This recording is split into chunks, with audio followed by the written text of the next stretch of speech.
आदमी गोली मार दे तो बच जाता है, पर कभी कभी किसी की जो बोली होती है ना, वो किसी को जब याद करे तभी दर्द होता है, तभी कष्ट होता है।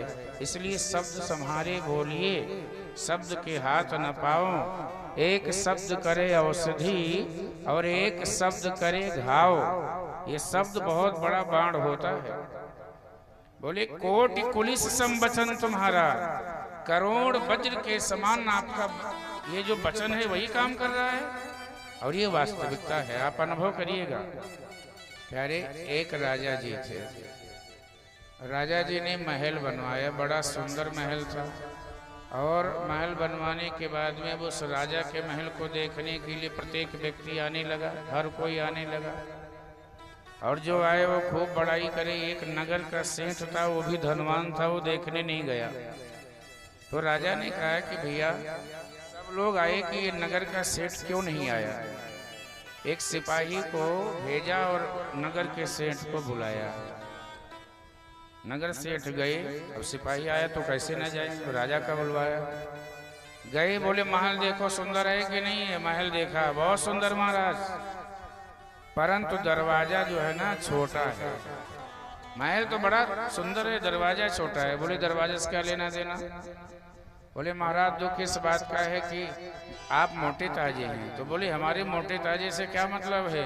बोले जब मृत्यु होगी तो आपको इस छोटे दरवाजे से निकालेंगे कैसे। अब बताओ, यही है कोटि कुलिस संवचन तुम्हारा। राजा ने कहा गृह प्रवेश अभी नहीं हुआ हमारा, और तो मेरे मरने के बारे में सोचने लगा। चलो इसको सजा दो। कैद कर दिया राजा। आदेश हुआ। अब तो पत्नी को पता लगा कि मेरे पति देव राजमहल में गए थे, अभी आए नहीं हैं। आई, क्या बात महाराज, मेरे पति देव कहाँ गए। राजा ने सब बात बता दिया। तुम्हारे पति को जेल हो गया। क्यों। उसने कहा कि मकान इतना सुंदर है, दरवाजा छोटा है, आपकी मृत्यु होगी तो निकालेंगे कैसे। पत्नी ने कहा महाराज मेरे पति देव बहुत सीधे हैं, उनको पता नहीं है, उनको दंड मत दो। इसमें कौन सी बात है महाराज, कोई परेशानी होगी नहीं, आपको टुकड़े टुकड़े करके बोरी में भर के निकाल देंगे।